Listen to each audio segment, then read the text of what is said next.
আজকে বাইঙ্গন নাগামরিচ আর উড়ি দিয়া একটা কারি বানাইমু।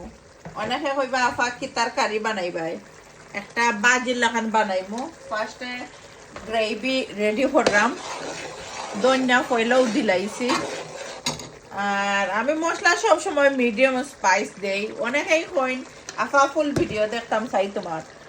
ফুল ভিডিও ইউটিউব চ্যানেলত তৈ সুভাষ ব্লগ ইউকে সপ্তাহ দেখতে পারা 1 স্পুন কইরা দিছি, খালি মরিচ তুরা একটু বলক দিছি। আর সবসময় আমি কারির মধ্যে একটু কালার দেই, নাইস কালার আইতো কইরা।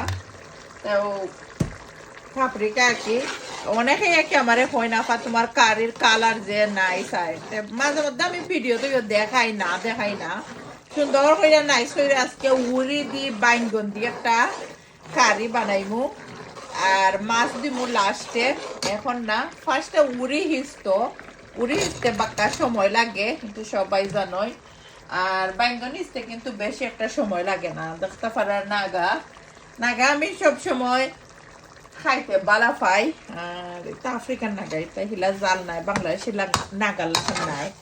ফুল ভিডিও দেখতে হইলে ইউটিউব চ্যানেল দেখলি বা সুভাষ ব্লগ ইউকে। আর খার পছন্দের খানি উড়ি বাইঙ্গন আর মাছ দিব দেয়া। ফুল ভিডিও দেখুন জানো। বাই।